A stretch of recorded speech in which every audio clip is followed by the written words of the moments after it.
Ricochet anti-cheat system in Black Ops 6 is finally working, but the question is, how good is it working? Since Season 2 has been live for some time now, let us know your experience when it comes to cheaters in Black Ops 6. Have you seen a handful, or have you seen any at all? If this is your first time here, welcome. And if you are returning, welcome back. Feel free to light up the comment section as we go along. So a couple of cheat developing companies have decided to stop operations for the time being.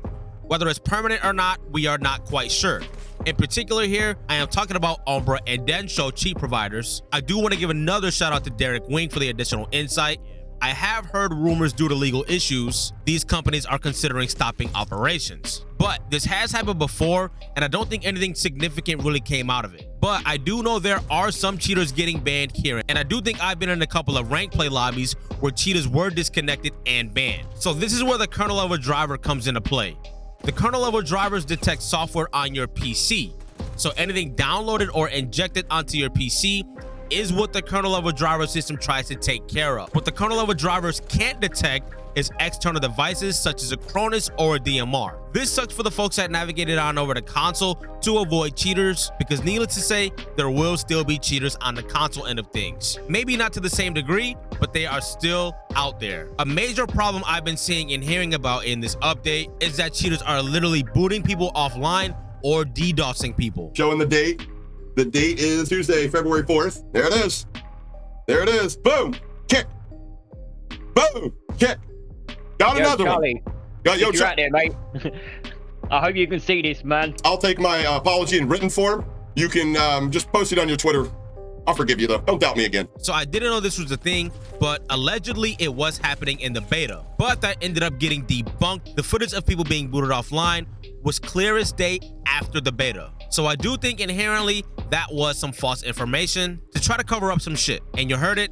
Happa said that the date was February 4th, which is literally the same day I am uploading and recording this video. Cheating is one thing, but DDoSing is a whole nother conversation in my opinion. So what a DDoS is a distributed denial of service. This is a malicious attempt to disrupt the normal traffic of a targeted server, service, or network by overwhelming it with the flood of internet traffic. This is typically done using multiple compromised computer systems known as a botnet to generate a massive amount of traffic. Now, as far as legality, DDoS attacks are illegal. They are considered a cybercrime and can result in severe penalties, including criminal prosecution, significant fines, and even prison sentences. Law enforcement agencies such as the FBI actively investigate and prosecute individuals involved in DDoS attacks. So let's pivot a little bit for a second here.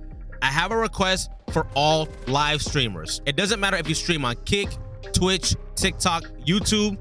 All of us smaller creators especially, we like to put live in our clan tag to let folks know we are live, maybe pull some people into the stream. Let's stop doing this, because these weird ass kids not only ruin your gaming experience, they will do it just to fuck up your stream and your viewer experience. The bigger creators get fucked up with this shit all of the time. Stream sniped, whatever the case is, people will flat out just try to make sure you have a bad time. And not only will they do this because you are streaming and they want to go ahead and fuck with you and your viewers experience, maybe you're slamming them in that game and they are sore losers. That's why I'm convinced most folks cheat anyway, because they are freaking sore losers. But I've been trying my best to put myself in the shoes of developers here and trying to make this make the most sense. Clearly, there is a huge disconnect here between the community and the developers. Developers seem to be not so transparent about their detection methods to prevent cheat developers from finding ways around them. Now, I understand cheating is probably not going anywhere. I did see a post where somebody said, trying to get rid of cheaters is like trying to get rid of the flu. It's not going anywhere. And that's a fair assessment. There are things you can do to go ahead and keep it from spreading so bad. And no, we are not talking about vaccinations. So this lack of transparency can lead to mistrust among players who kind of feel like we're being left in the dark. And I've heard a solid anti-cheat system doesn't even need to be that dense. Maybe one or two folks on the team. Let's say you have two folks that are more than willing to take the job, but they want a minimum of $500K a year. These two guys would be taking $1 million a year from the company, and I think they don't want that. But this is a multi-billion-dollar company. Would they even miss that money? And I'm just throwing a number out there.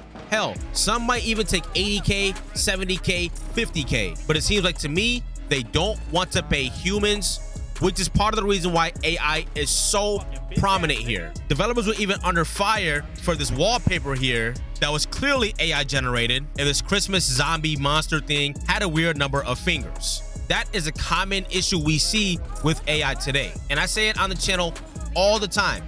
AI is still very new, which means it is still very flawed. And what sucks the most is before this game launched, keyword, before this game launched, developers were making it seem like they were going to be getting rid of cheaters like ICE is getting rid of them. And that has been so far from the truth since this game launched, even after all these updates that they have been promising to make. The anti-cheat system is just not effective. This can also lead to the perception that developers are not doing enough to address the issue. I think they've kind of just been saying shit to kind of almost virtue signal and make it seem like they really care. But legitimate players sometimes get caught in the anti-cheat system, leading to shadow bans and other penalties, which again, just shows how flawed everything is. And we have been having this conversation since the game has been out. It's clear as day that things aren't working how they are supposed to. But again, trying not to be super biased here, there can also be a lack of clear and timely communication from developers about updates, changes, and the status of anti-cheat measures, which may feel us to feel uninformed or again left in the dark. While developers take legal action against cheat sellers,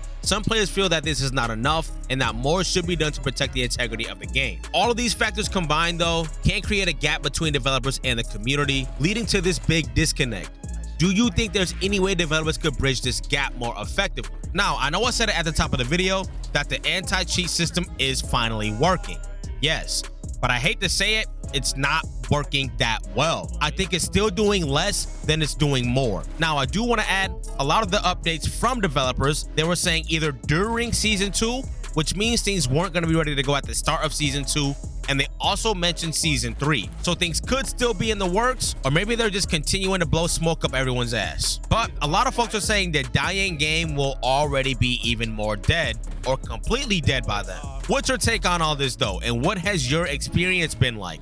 If you made it to the end of the video, thank you for sticking around. Here's 2 more videos for you on the screen that YouTube thinks you might like. Thank you all for your time. I'll catch you all on the next one.